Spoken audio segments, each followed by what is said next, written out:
சந்தியாராகம் சரியில்லை. இன்னைக்கு என்ன நடக்க போகுதுன்னு பார்க்கலாம். வாங்க வீடியோக்குள்ள போகலாம். மாயா அப்பவே வீட்டை விட்டு வெளியே போறேன்னு சொன்னால, அப்படியே விரட்டி இருக்கலாம். திரும்பவும் அவளை வீட்டுக்குள்ள கூட்டிட்டு வந்து உட்கார வச்சிங்கல்ல, அவ புத்தியை அவ வேலையை காட்டிட்டா பாத்தீங்கல்லங்கன்னாங்கிறாங்க பத்மா. ஐயா அத்தே, மாயா மேல எந்த தப்பும் இல்லை. சீனு மாமா தான் தற்கொலை பண்ணிக்க வேணும் மிரட்டினாரு. அதனாலதான் மாயா இப்படி ஒரு முடிவு எடுத்திருப்பாங்கிறாங்க தனம். சீனுவை அப்படி பேசாத. சீனுவை அந்த அளவுக்கு அவ மாத்தி வச்சிருக்கான்னு சொல்றாங்க பத்மா.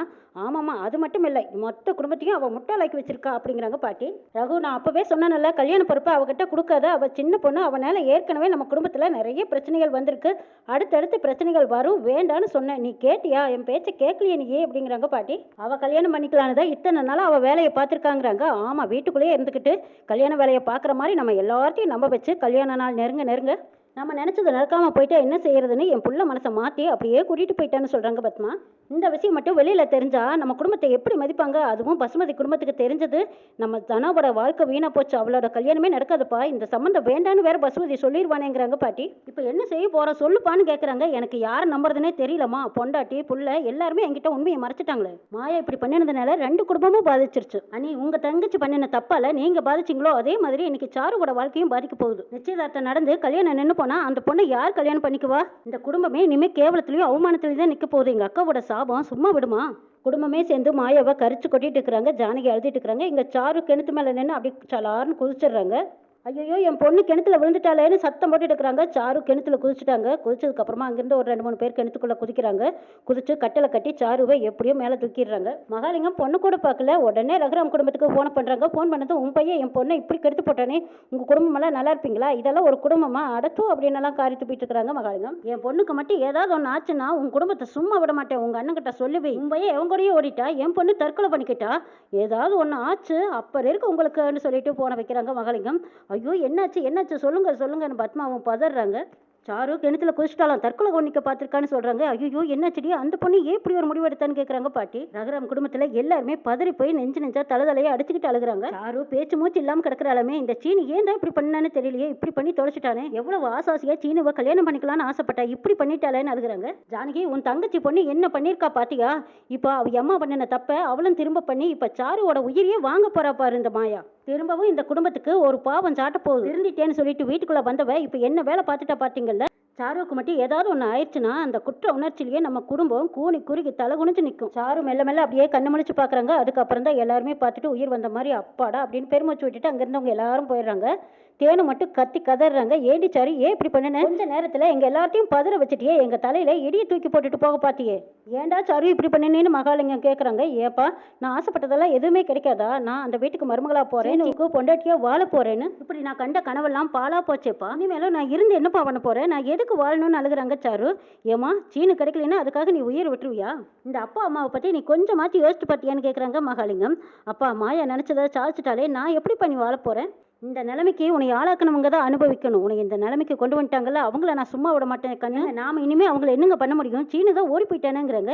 ஏன் அவன் ஓடி போனாலும் அவன் குடும்பம் இங்கே தானே இருக்கு. ரகுராம பஞ்சாயத்துக்கு கூப்பிட்டுட்டு 2 குடும்பமும் சம்மந்தம் பண்ணியிருக்கோம், 2 குடும்பமும் நிச்சயம் பண்ணியிருக்கோம், 2 குடும்பமும் கை நிலச்சிருக்கோம், வீட்டுக்கு முன்னாடி பந்தக்கால் நட்டு. எனக்கு வாக்கு கொடுத்த ரகுராம் என் தலையில தண்ணியை தொலைச்சு மொட்டையடிக்க பார்க்கறானா? இதை சும்மா விட மாட்டேன். எனக்கு அவன் பதில் சொல்லியே ஆகணும். பிள்ளைய பெற்று வச்சுட்டு நான் சும்மா விடுமுனா?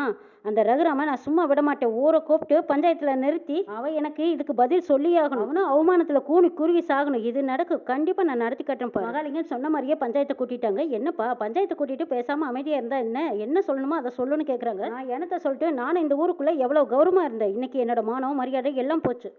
ஆக வேண்டிய காரியம் என்னமோ அதை சொல்லுப்பா. இப்படி மொட்டையை பேசினா எப்படின்னு கேட்குறாங்க. நான் ஒருத்தர் மேலே பிராது கொடுக்க வந்தேன். ஊரே தலை மேலே தூக்கி வச்சு கொண்டாடிக்கிட்டு இருக்குதே அந்த ரகுராம் மேலே தான் நான் பிராது கொடுக்க வந்திருக்கேங்கிறாங்க மகாலிங்கம். எப்பா மகாலிங்கம், நீ என்ன பேசிட்டு இருக்கிற? இந்த ஊருக்குள்ள அவர் எவ்வளோ பெரிய குடும்பத்தாரு, அவங்க பேரில் பிராது கொடுக்குறேன்னு சொல்றீங்க. அவங்க வீட்டுக்கு தானே உன் பொண்ணையும் கட்டி கொடுக்க போறா. செஞ்ச என் வாழ்க்கையில பெரிய தப்பே அதுதான். அந்த வீட்டுக்கு போய் என் பொண்ணை கொடுக்க நினைச்சேன் பாரு, அதுதான் என்னோட தப்பு. என் பொண்ணு எங்களை விட்டே போயிருப்பா தெரியுமா? என் பொண்ணை கல்யாணம் பண்ணிக்க இருந்த சீனு வேறொருத்தைய கூட்டிக்கிட்டு தலைமறைவா போயிட்டான். இப்போ என் பொண்ணோட நிலைமை என்னன்னு யோசிச்சு பாருங்கன்னு சொல்றாங்க மகாலிங்கம். என்னமா சொல்றீங்க? இதெல்லாம் நிஜமானு கேட்குறாங்க. ஆமாங்கிறாங்க தேனு. மாயாவும் சீனும் திருட்டு கல்யாணம் பண்ணிக்க போயிட்டாங்க. அந்த துக்கம் தாங்க முடியாம தான் என்னோட பொண்ணு கிணத்துல விழுந்துட்டா. கடவுள் புண்ணியத்துல என் பொண்ணுக்கு எதுவும் ஆகலை. ஏதாவது ஆயிருந்தா எனக்கு யார் பொண்ணை கொடுப்பா சொல்லுங்க. கல்யாணத்துக்கு முன்னாடியே மாப்பிள்ள ஓடி போயிட்டான்னு தெரிஞ்சா என் வீட்டுல வந்து எவனாலும் பொண்ணு எடுப்பானா?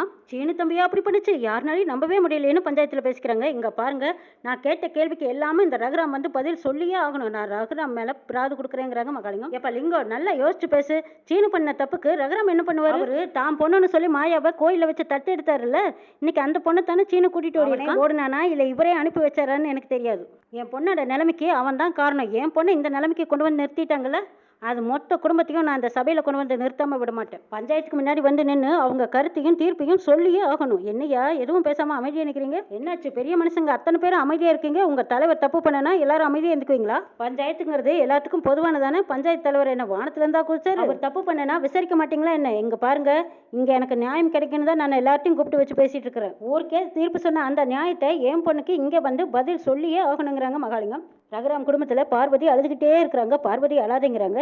ஏன் இந்த சாரு இப்படி பண்ணனான்னு மணிவண்ணன் கேட்குறாங்க. ஏங்க எந்த பொண்ணாக இருந்தாலும் இப்படி ஒரு காரியத்தனுங்க பண்ணுவான்னு கேட்குறாங்க. சீனுவை நினச்சி மனசில் ஆசையை வளர்த்துருக்கா. இப்போ அதெல்லாம் நடக்காதுன்னு தெரிஞ்சதும் இப்படி பண்ணிட்டா. யாரும் நினச்சிருந்தானே இது எல்லாம் எப்போவே பெரிய பிரச்சனையாக்கி இருக்கலாம். சீனு மாயா பழகின விஷயமெல்லாம் அவளுக்கு முன்னாடியே தெரியும். ஏ பார்வதி என்ன சொல்கிற? இது முன்னாடியே தெரியுமாங்கிறாங்க. ஆமாங்க, இருந்தாலும் அவள் வீட்டில் இருக்கிற வரைக்கும் இதை பற்றி யாருக்கிட்டையும் வாயே திறக்கல. தெரியுமா? நம்ம குடும்பத்துக்கு எந்த பிரச்சனையும் வந்துடக்கூடாது, கெட்ட பேர் வந்துடக்கூடாதுன்னு அவள் வெளியிலேயே சொல்லாமல் இருந்தா. சீனுவுக்கு எந்த ஒரு கெட்ட பேர் வந்துடக்கூடாது, குடும்பத்துக்கு எந்த ஒரு கெட்ட பேர் வந்துடக்கூடாதுன்னு தான் மனசுலயே வச்சுட்டு இருந்தா சாரு. சீனு மாயாவை கூட்டிட்டு இப்படி போவான்னு யாருக்குமே தெரியாது. என்னம்மா இது, மாயாவை இப்படி எல்லாம் பேசுறீங்களேன்னு ஜானகி கேட்குறாங்க. ஜானகி போது நிறுத்து, மாயாவுக்காக நீ சப்போர்ட் பண்ணனதெல்லாம் போதுங்கிறாங்க. அத்தை, இந்த கல்யாணம் நல்லபடியா நடக்கணும்னு தான் மாயா தனா கூட கிளம்பி போனான். அண்ணி இன்னுமா அவளை நம்புறீங்க? எல்லார்த்தையும் இப்படி நம்ப வச்சிருக்கானே. தனா கூட போற மாதிரி போயிட்டு சீனவை பின்னாடியே வர சொல்லி அவனை மயக்கி எப்படியோ கூட்டிட்டு போயிட்டாங்கிறாங்க. உண்மை தெரிஞ்சன்னைக்கே இதை பத்தி பேசியிருந்தா இவ்வளோ தூரம் பிரச்சனை வந்திருக்காதல்லன்னு மணிவண்ணன் சொல்றாங்க.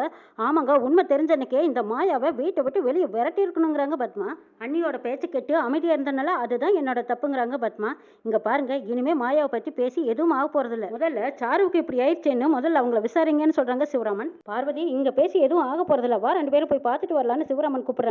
இரு சிவா, நானும் வரேங்கிறாங்க ரகுராம். மச்சான் இப்போ நீங்க போகாதீங்க. அப்படி சமயத்துல கோவமா இருப்பாங்க, வாய்க்கு வந்தபடி பேசி போடுவாங்க. நீங்க போகாதீங்கன்னு சொல்றாங்க மணிவண்ணன். இல்ல இந்த நேரத்துல நான் போகாம இருந்தா அவ்வளவா சரியா இருக்காது, நான் போயிட்டு வந்துடுறேங்கிறாங்க ரகுராம். எல்லாரும் போலான்னு நினைக்கும் போது தான் ஊர் பெரியவங்க எல்லாரும் வராங்க. வந்ததும் ஒரு கும்பிடு போடுறாங்க. ஐயா உங்க பேர்ல ஒரு பிராது வந்திருக்குங்கிறாங்க. இப்பெல்லாம் அது பாக்குறதுக்கு நேரமே இல்லை, இன்னும் 2 நாள் கழிச்சு பாத்துக்கலாங்கிறாங்க சிவராமன். ஐயா அப்படி இல்லை, உங்க குடும்பத்து பேர்ல தான் பிராது கொடுத்துருக்காங்கன்னு சொல்றாங்க. இதை கேட்டதும் அப்படியே அதிர்ச்சியா நிக்கிறாங்க ரகுராம் சிவராமன் 2 பேரும். பஞ்சாயத்துக்கு முன்னாடி ரகுராம் தலை குனிஞ்சு நிக்கிறாங்க. இத்தனை வருஷத்துல நான் கொடுத்த வாக்கு தவறி போச்சுங்கிறாங்க. அதனால மகாலிங்கம் குடும்பம் என்ன தண்டனை கொடுத்தாலும் நான் அதை ஏற்றுக்க தயாரா இருக்கேன்னு சொல்லி ரகுராம் தலை குனிஞ்சு நிக்கிறாங்க. இன்னும் என்னெல்லாம் நடக்க போகுதுங்கிறதையும் நாளை சொல்ல பார்க்கலாம்.